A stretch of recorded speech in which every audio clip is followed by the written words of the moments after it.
Hi friends, welcome to Relax Recipes.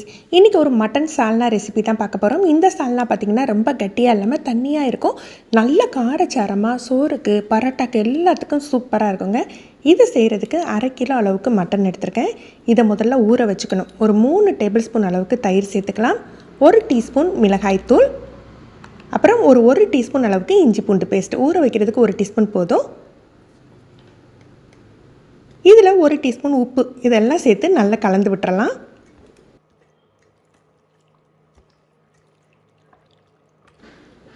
இது அப்படியே 1 மணி நேரம் ஊறட்டும். டைம் இல்லாட்டா கூட ஒரு 1/2 மணி நேரமாவது ஊற வச்சுக்கோங்க.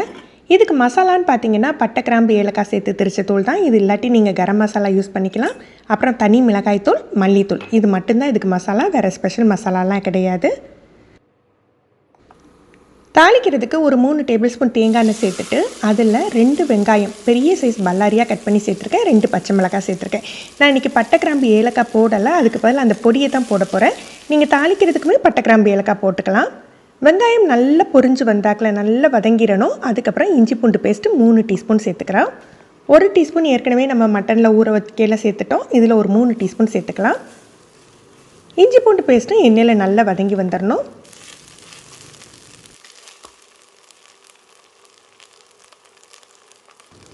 இதில் பெரிய தக்காளியாக ஒரே ஒரு தக்காளி மட்டும் சேர்த்துக்கலாம். ஏன்னா இதில் நம்ம தயிர் சேர்க்குறதுனால தக்காளி நிறைய சேர்க்க வேண்டாம். ஒரு தக்காளி, 1 டீஸ்பூன் உப்பு போட்டுக்கலாம்.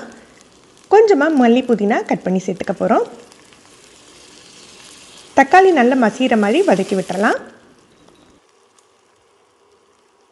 தக்காளி மசிஞ்சாக்கில் காரத்துக்கு தேவையான அளவுக்கு மிளகாய்த்தூள், இது காரமான மிளகாய்த்தூள் ஒரு 1/2 டீஸ்பூன் சேர்த்துருக்கேன். அப்புறம் 1 டீஸ்பூன் அளவுக்கு பட்டை, கிராம்பு, ஏலக்காய் தூள், 3 டேபிள் ஸ்பூன் மல்லித்தூள், இதெல்லாம் சேர்த்துக்கணும்.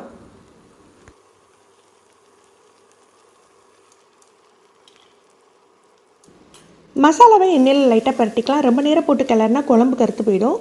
இந்த சால்னாக்கு பார்த்திங்கன்னா 150 ml தயிர் தேவைப்படும். மட்டனை ஊற வைக்கையில் நம்ம கொஞ்சம் தயிர் சேர்த்துருக்கோம். மீதி இருக்க தயிரை இந்த மசாலாவில் சேர்த்துக்கணும். மசாலாவில் சேர்த்து நல்லா கலந்து விட்டுறலாம்.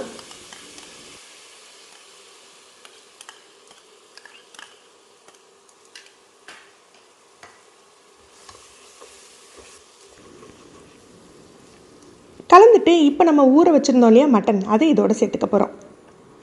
மட்டனை சேர்த்த உடனே நம்ம தண்ணி எதுவும் சேர்த்துற வேண்டாம். அந்த பாத்திரத்தில் இருக்க தண்ணியை மட்டும் நான் சேர்த்துக்கிறேன்.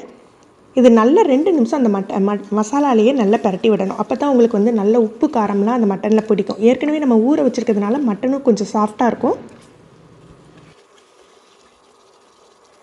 இப்போ 3 கப் அளவுக்கு தண்ணி சேர்த்துக்க போகிறோம். நான் ஏற்கனவே சொன்ன மாதிரி இது சால்னா டைப்பில் தான் வைக்க போகிறோம். கொஞ்சம் தண்ணியாக தான் இருக்கும். அதனால் 3 கப் தாராளமாக தண்ணி சேர்த்துக்கோங்க. தண்ணி சேர்த்துட்டு உப்பு காரம் செக் பண்ணிக்கணும். உப்பு காரம் தேவைப்பட்டதுன்னா நம்ம இப்போ சேர்த்துடலாம். நல்ல கொதி வந்தாக்கில் ப்ரெஷர் குக்கரை மூடி போட்டுட்டு ஒரு 15 நிமிஷம் low to medium flame whistle வைப்பீங்க அப்படின்னா 4லேருந்து 5 விசில் வச்சுக்கோங்க. கரெக்டாக 15 நிமிஷம் மீடியம் ஃப்ளேமில் குக் ஆகிருக்கு. மட்டன் நல்லா வெந்துட்டு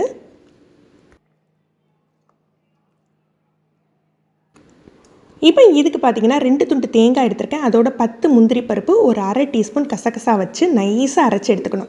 நல்ல தண்ணி சேர்த்து அரைச்சி எடுத்துக்கோங்க. அரைச்சி எடுத்து இதோட சேர்த்துடலாம். சேர்த்துட்டு ரொம்ப போட்டு கிளறக்கூடாது. லைட்டாக அப்படி மிக்ஸ் பண்ணி விட்டுறணும். இதை மூடி போட்டு ஒரு 5லேருந்து 7 நிமிஷம் லோ ஃப்ளேம்லேயே வச்சுடுங்க. அப்படியே ஹை ஃப்ளேமில் வச்சு தேங்காவை கொதிக்க விட வேண்டாம். லோ ஃப்ளேம்லேயே இருக்கட்டும். நல்ல 7 நிமிஷம் லோ ஃப்ளேம்லேயே போட்டு வச்சுருக்கேன். பாருங்கள், நல்ல எண்ணெயெல்லாம் பிரிஞ்சுட்டு சால்னா ரெடி. நீங்களும் இந்த ரெசிபியை ட்ரை பண்ணி பாருங்கள். செய்கிறதுக்கு ரொம்ப ஈஸியான மெத்தட் தான். எப்படி இருந்ததுன்னு கமெண்ட் பண்ணுங்கள். இந்த வீடியோ உங்களுக்கு பிடிச்சிருந்ததுன்னா லைக் பண்ணி ஷேர் பண்ணுங்கள். நீங்கள் ஃபஸ்ட் டைம் நம்ம சேனல் பார்க்குறீங்கன்னா ரிலாக்ஸ் ரெசிபி சப்ஸ்கிரைப் பண்ணிக்கோங்க. கீழே இருக்க பெல் பட்டனில் நீங்கள் ஆளுங்கிற ஆப்ஷன் செலக்ட் பண்ணி வச்சுக்கிட்டிங்கன்னா நம்ம சேனலில் வீடியோக்கள் போட்ட உடனே உங்களுக்கு நோட்டிஃபிகேஷன் கிடைக்கும். தேங்க்யூ.